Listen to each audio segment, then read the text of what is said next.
My name is Vartan Manukian and I'm a practicing paralegal in Toronto, Ontario, Canada. If you're new to my channel, I thank you for joining and don't forget to click the subscribe button below and don't forget to turn on that notification icon. Today, as part of the series on different types of witnesses, I will be discussing the expert witness. The nature of the cases that appear before the courts and tribunals has increased in complexity over the years. Such cases call for a higher level of adjudication now than before. In some cases, the outcome of cases may depend on the battle of the experts. That is, whether the evidence of your expert will be accepted by the court over that of your opponent's expert.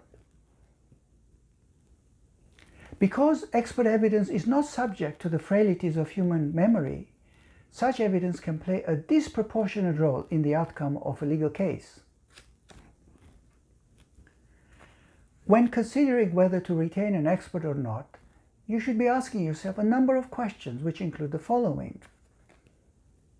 Do you need an expert to prevail at trial? If you need an expert, what role will the expert play? Can you consult and collaborate with an expert in preparing a report? When do you retain an expert? Do you retain the best? And how many experts can you call at trial? And is your client able to pay an expert? A layperson can testify to the following things at trial: the apparent age of a person, an estimate of the speed and distance of a motor vehicle, the condition of a human person, such as death or illness, the emotional state of a person, such as whether aggressive, crying, happy, and the condition of things, new or used. A layperson cannot testify to cause and effect. An expert witness, on the other hand, can interpret the facts and provide an opinion as to what caused it. Expert witnesses testify at criminal, regulatory, and civil trials. Their evidence has to be unbiased, objective, and fair. It is good practice to have your proposed witness sign a Form 53 under the Courts of Justice Act, which outlines the expert's duty. Wherever possible, your client must maintain arm's length from the expert. One way to facilitate this is to retain the expert through your practice and receive the funds for payment of the expert fees from your client in the trust account. A conversation in advance with your client as to what role the expert will play and fees and costs must be part of the retainer agreement. In Canada, prior to accepting the evidence of an expert in court, 4 criteria have to be met. These criteria are commonly known as the Mohan Factors. First, the expert must have relevant evidence. Second, the expert must be able to assist the trier of the fact. Third, the expert must be properly qualified. And fourth, the admission of the expert's evidence must not be barred by some exclusionary rule. Just about every profession will have a person that will testify as an expert. Expert includes scientists, engineers, accountants, car mechanics, healthcare practitioners, and police officers with certain level of training in reconstructing accidents. Remember, a person may become an expert not just through achieving academic qualifications, but through work experience.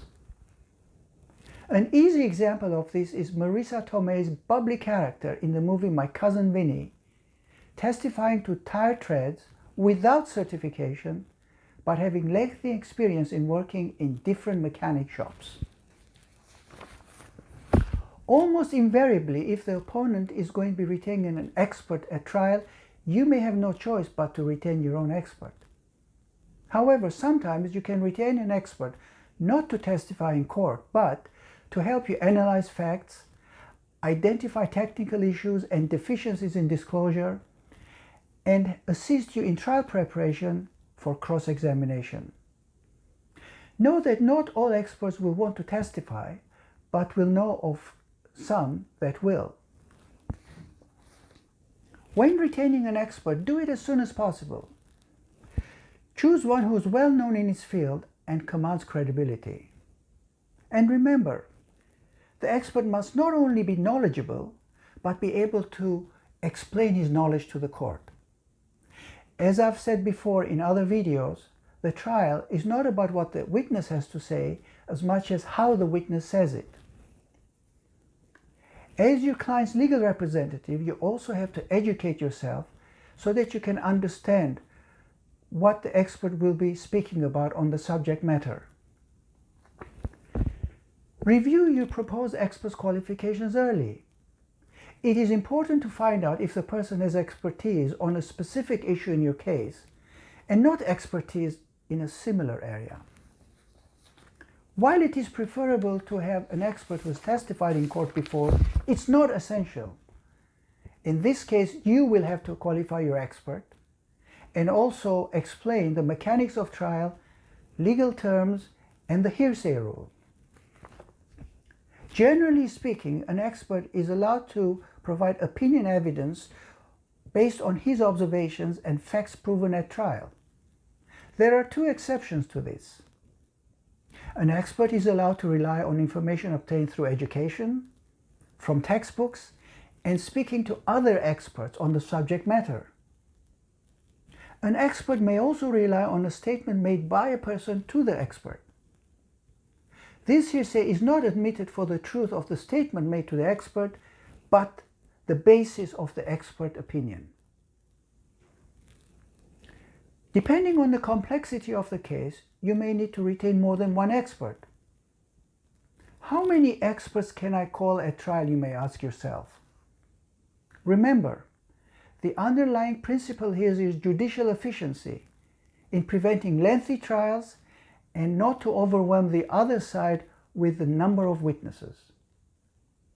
Section 7 of the Canada Evidence Act and Section 12 of the Evidence Act of Ontario allows for a maximum of 5 and 3 experts respectively to be called by each side unless the court permits otherwise. When qualifying an expert, you're trying to achieve two objectives. First, you're going to have to admit the expert's experience, and second of all, you want to tell the court the credibility of your expert. Sometimes your opponent may concede that your witness is qualified to give expert evidence. The danger with this proposition is that it has the effect of diluting the qualification process, such as certain qualifications or aspects of your expert's experience are not put before the court. If you have to accede to judicial efficiency in this regard, you will want your opponent to at least acknowledge certain of the qualifications of the expert, which is in his resume and which you will refer to in your closing submissions. Remember also that an expert has to be qualified each time, notwithstanding prior qualification, unless there's agreement on both sides.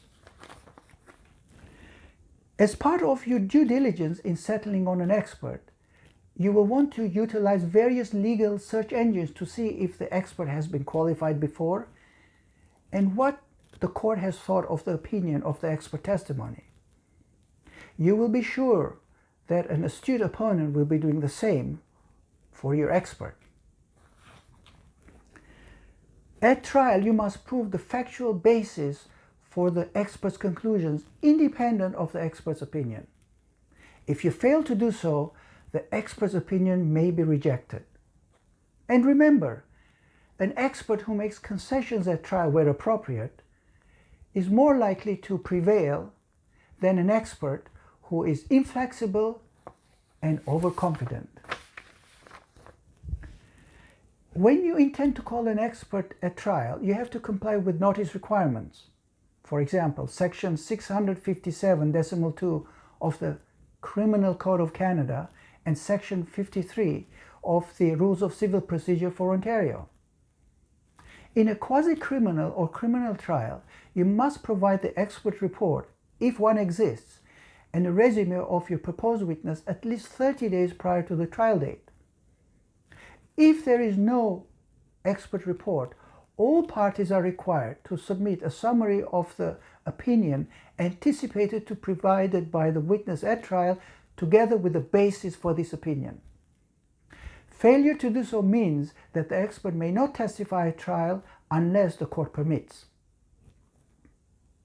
The report must be well prepared, and you will want it to be marked as an exhibit at trial. You may inform the expert of relevant information which the expert cannot otherwise obtain, but you must be careful not to conduct the majority of the expert's research. You can provide substantive edits to the expert report.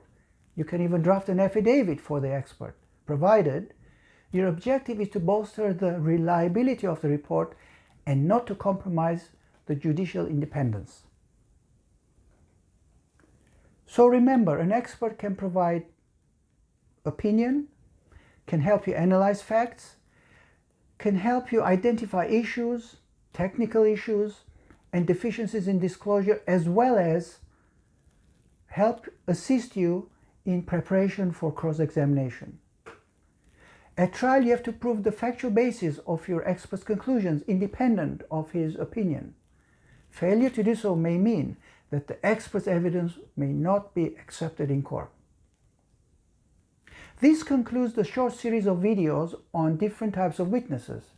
If you like this video, click on the like button.